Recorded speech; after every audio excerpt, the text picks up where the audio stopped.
Hello guys, तो कैसे हैं आप सब। तो आज मैं फिर से लेके आ गई एक और नया नेक्स्ट पार्ट। तो चलिए आज का नेक्स्ट पार्ट शुरू करते हैं। पिछले पार्ट में हमने देखा था वी वूशियान एक ही दिनों में अपना सब कुछ खो चुका था, अपना बिजनेस और उसका ओमेगा लैंजान भी। उसकी मॉम भी बहुत ज़्यादा बीमार थी। अभी विवूशियान के ऊपर बहुत सारी जिम्मेदारियां हैं। उसे अपने फादर को इनोसेंट प्रूफ करना है और उसे अपना बिजनेस भी फिर से बिल्ड करना है। तो आज की पार्ट की शुरुआत होती है इस सब इंसिडेंट के बाद 2 हफ्तों के बाद से। 2 हफ्तों से विवूशियान बहुत ज़्यादा ट्राई करता है अपने फादर को इनोसेंट प्रूफ करने के लिए, प्रूफ इकट्ठा करने की, लेकिन उसे कुछ भी नहीं मिलता। विवूशियान अभी बहुत ज़्यादा कर्जे में था। शायद इस सब के लिए उसको अपना मेंशन भी बेचना पड़े। वैसे तो विवूशियान बहुत ज़्यादा डिप्रेशन में था, लेकिन वो खुद को समझाता है कि उसे ये सब कुछ ठीक करना है। उसकी मॉम की हेल्थ भी बहुत ज़्यादा इम्प्रूव हो चुकी थी और उसकी मॉम अपने फ्रेंड्स को हेल्प मांगती है।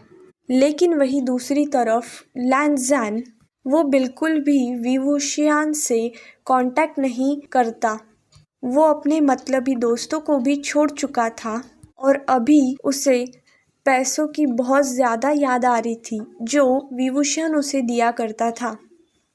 लैंजान एक क्लब में उसके दोस्तों के साथ आता है जहाँ पे वो डांस और वाइन को एंजॉय कर रहा था।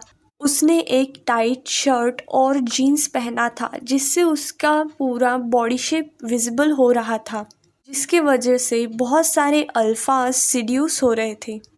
बहुत सारे अल्फाज उसके तरफ देख रहे थे, वो सब उसकी तरफ अट्रैक्ट हो रहे थे।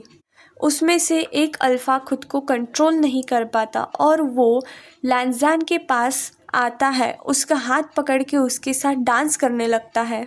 लैंजान की नज़र उस अल्फ़ा के हाथ पे जाती है जहाँ पे उस अल्फ़ा ने एक बहुत ज़्यादा एक्सपेंसिव वॉच पहनी हुई थी।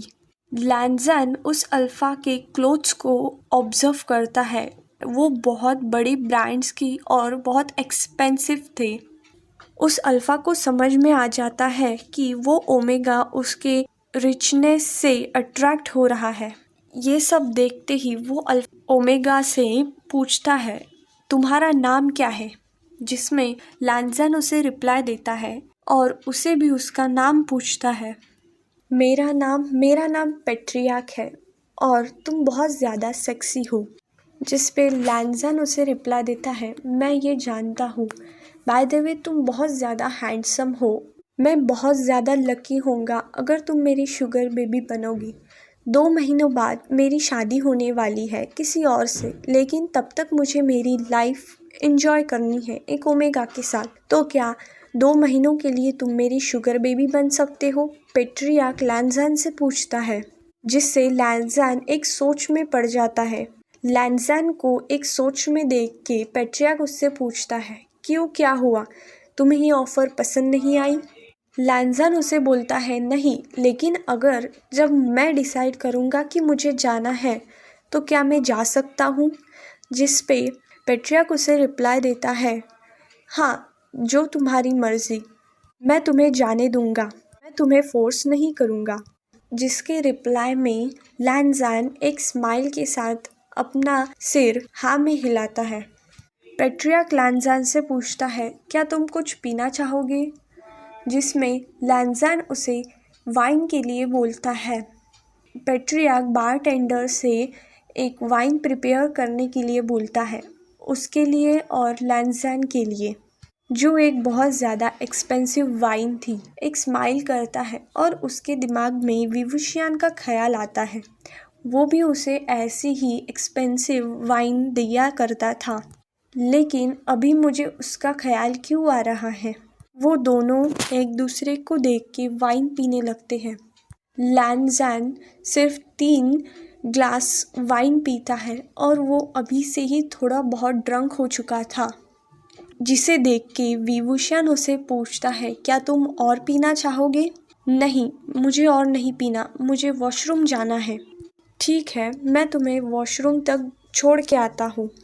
जैसे ही लैंज़ैन वॉशरूम से बाहर आता है, वो दोनों डांस फ्लोर की तरफ जाते हैं, जहाँ पे लैंज़ैन वेंचाओ को नोटिस करता है। वो धीरे से वेंचाओ का नाम लेता है, जिस पे पेट्रियाक उसे बोलता है, क्या तुमने कुछ कहा बेबी? वो पेट्रियाक को पूछता है, क्या वो वेंचाओ है? जिस पे पेट्रियाक उसे बोलता है, हाँ, लेकिन तुम उसे कैसे जानते हो? क्या तुम उसके पास्ट में शुगर बेबी रह चुके थे? जिस पे लैंज़ैन उसे रिप्लाई देता है, नहीं, लेकिन मैं उसे एक पार्टी में मिला था। जहाँ पे पेट्रियाक वेंचाओ की तरफ देखता है, वो एक ओमेगा गर्ल के साथ था। उस लड़की ने एक रिवीलिंग सी ड्रेस पहनी हुई थी। वेंचाओ उस लड़की के बहुत ज़्यादा करीब था। वेंचाओ की पीए भी उसके साथ थी। पेट्रियाक उसे पूछता है, क्या तुम घर जाना चाहते हो या फिर तुम मेरे घर आना चाहोगे? जिसे सुन के लैंज़ैन पेट्रियाक की तरफ देखने लगता है। पेट्रियाक धीरे से उसके क्लोज आते हुए लैंज़ैन की वेस्ट को पकड़ता है। वो लैंज़ैन को किस करने की ट्राई करता है, लेकिन लैंज़ैन अपना हाथ बीच में लेके आता है। अचानक लैंज़ैन ऑकवर्ड फील करने लगता है। वो अपना चेहरा दूसरी तरफ कर लेता है।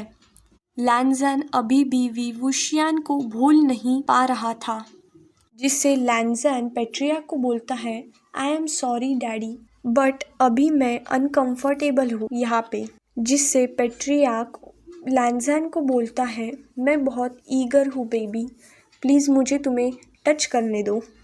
पेट्रियाक और भी ज़्यादा लैंज़ैन के करीब आने की कोशिश करता है, लेकिन लैंज़ैन उसे रोक देता है और लैंज़ैन पेट्रियाक को बोलता है, मैंने नहीं बोला, प्लीज़ डैडी, अभी क्या हम एक सिंपल रिलेशनशिप में नहीं रह सकते? मेरा मतलब है, हाँ, मैं आपका शुगर बेबी हूँ, बट स्टिल कुछ देर के लिए हम एक दूसरे को टच नहीं करेंगे। जिससे पेट्रियाक डिसअपॉइंटेड तो था, लेकिन वो हाँ में सिर हिलाता है। लैंज़ैन पेट्रियाक को बोलता है, मुझे घर जाना है। पेट्रियाक उसे बोलता है, अगर तुम चाहते हो तो क्या मैं तुम्हें घर छोड़ दे सकता हूँ? जिस पे लैंज़ैन उसे मना कर देता है। वो दोनों अपना नंबर्स एक्सचेंज करते हैं और लैंज़ैन पार्टी से बाहर निकलने लगता है, लेकिन वो बीच रास्ते में सुनता है कि वेंचाओ अपने पीए से बात कर रहा था। अभी विवुशियान को कोई भी नहीं बचा सकता। उन दोनों को नहीं पता था कि कोई उनकी बातें सुन रहा है। लैंज़ैन सोचता है, क्या अभी शियान डैडी और उनकी फैमिली के साथ जो भी हो रहा है उसके लिए वेंचाओ जिम्मेदार है? लैंज़ैन वहीं पे छुप के उन दोनों की बातों को रिकॉर्ड करने लगता है, जहाँ पे वेंचाओ और उनके पीए बात कर रहे थे कि अभी वेंचाओ को विवुशियान को मारना है। उसे नहीं लगा था कि उसके फादर सारा ब्लेम अपने ऊपर ले लेंगे। जहाँ पे वेंचाओ की गर्लफ्रेंड उससे पूछती है कि तुमने वो डेड बॉडीज, ड्रग्स और वेपन्स बेसमेंट में कैसे डाले?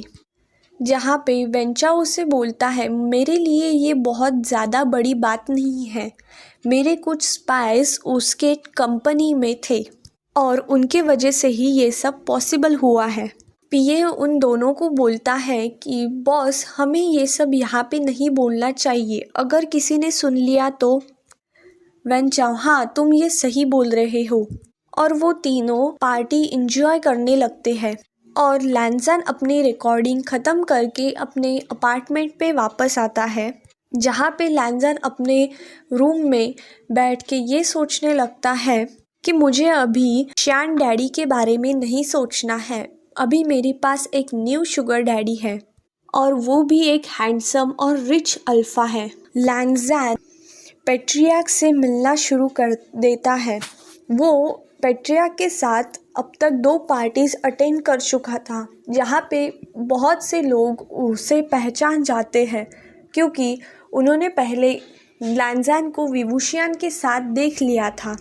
पेट्रियाक अब तक लैंज़ैन को ट्रिप, शॉपिंग और कैंडल लाइट डिनर पे भी लेके जा चुका था, लेकिन अब तक दोनों फिजिकल नहीं हुए थे।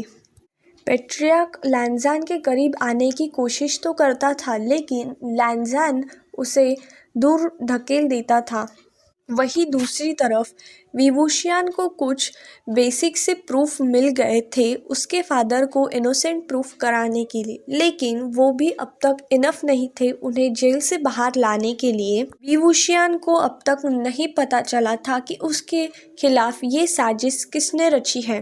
बहुत से उसके एम्प्लॉयज़ ने अब तक रेजिग्नेशन दे दिया था और उन्होंने कंपनी छोड़ दी थी, लेकिन कुछ ही लोग अभी उसके ऊपर ट्रस्ट कर रहे थे। विवुशियान की मॉम हॉल में बैठ के अपने हस्बैंड की फ़ोटोज़ देख रही थी। विवुशियान मेंशन में एंटर करता है। उसके हाथ में कुछ फाइल्स थी और उसकी कंडीशन बहुत ज़्यादा मेसी हो गई थी। उसे देख के कोई भी ये बोल सकता था कि वो बहुत ज़्यादा टायर्ड है। वो अपने रूम की तरफ जाने लगता है, लेकिन उसे नहीं पता था कि उसकी मॉम भी वहाँ पे है। वो विवुशियान को आवाज़ देती है और उससे पूछती है, तुम्हारे फादर अब कैसे हैं? जिस पे विवुशियान अपना हेड डाउन कर लेता है। वो उन्हें बताता है, वो अपनी मॉम को बताता है कि जो भी अब तक सबूत मिले हैं वो इनफ नहीं है। और तो और सीसीटीवी कैमरास भी उस दिन ऑफ थे, इसलिए हमें वो भी नहीं मिले। विवुशियान अपनी मॉम को डिनर के लिए तैयार होने के लिए बोलता है, जहाँ पे उसकी मॉम उसे बोलती है डिनर के लिए क्यों, क्योंकि अब तक मेट्स ने रिज़ाइन कर लिया था। लेकिन विवुशियान की मॉम खुद किचन में जाके खाना पकाती है और वो दोनों डिनर करते हैं, जहाँ पे विवुशियान को बहुत ज़्यादा बुरा लग रहा था ये सब काम करने पड़ रहे हैं। वहीं दूसरी तरफ अपार्टमेंट में लैंज़ान बहुत ज़्यादा ट्राई करता है सोने की, लेकिन उसे नींद नहीं आ रही थी। उसे लग रहा था कि कुछ तो मिसिंग है। वो अपनी आंखें बंद करता है। उसके दिमाग में कुछ मेमोरीज आती है जो विवुशियान के रिलेटेड थी, जहाँ पे लैंज़ान अब तक विवुशियान को भूला नहीं था और उसे उन दोनों की सारी एक्टिविटीज़ के बारे में याद आता है। लैंज़ान सोचता है कि विवुशियान की जगह कोई भी नहीं ले सकता, वो यूनिक है। यहाँ से सीन शिफ्ट होता है एक पार्क में, जहाँ पे लैंज़ान पेट्रियार्क को पार्क में मिलने के लिए बुलाता है। पेट्रियार्क अपने साथ एक बुके लेके पार्क में आता है। वो लैंज़ान को वो देता है, ये तुम्हारे लिए। जहाँ पे पेट्रियार्क लैंज़ान को वो बुके देने की कोशिश तो करता है, लेकिन लैंज़ान वो बुके नहीं लेता और वो पेट्रियार्क को बोलता है, मैं ये सब ख़त्म करना चाहता हूँ। मैं इस रिलेशनशिप को और कंटिन्यू नहीं करना चाहता। मैं चाहता हूँ कि तुम अपनी मैरिज की तरफ फोकस करो। ये सुनते ही पेट्रियार्क के हाथ से वो बुके नीचे गिर जाता है। उसे लैंज़ान के लिए फीलिंग्स डेवलप्ड होने लग रही थी। उसे नहीं पता ये कब हुआ, लेकिन वो अब लैंज़ान से प्यार करने लगा था। वो लैंज़ान को पूछता है, क्यों, क्या हुआ, क्या कुछ गलत हुआ है मुझसे? पेट्रियार्क हार्ट ब्रोकन तो था, लेकिन उसने पहले ही लैंज़ान को बोल दिया था कि जब भी तुम चाहो तब ही इस रिलेशनशिप को ख़त्म कर सकते हो, तो अब वो लैंज़ान को फोर्स नहीं कर सकता था। जहाँ पे दोनों हैंडशेक करते हैं और पेट्रियार्क उसे बोलता है, वो लैंज़ान को थैंक यू करता है उसके लाइफ में आने के लिए, जिससे लैंज़ान उसे बोलता है, तुम्हारा भी शुक्रिया मेरी ज़िंदगी में आने के लिए। इसके वजह से मुझे अब पता चला है कि मुझे मेरी ज़िंदगी में क्या चाहिए।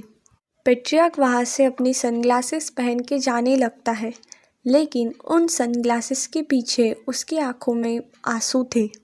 लैंज़ान वो बुके पार्क में मौजूद बच्चों को दे देता है और वहाँ से निकल जाता है अपने अपार्टमेंट के लिए। सो हेलो एवरीवन, तो कैसा लगा आप सबको आज का पार्ट, मुझे कमेंट सेक्शन में ज़रूर बताइएगा। और अगर आपको ये स्टोरी पसंद आ रही है तो वीडियो को लाइक, चैनल को सब्सक्राइब और चैनल को अपने दोस्तों के साथ शेयर करना मत भूलिएगा। Thank you for watching, bye bye.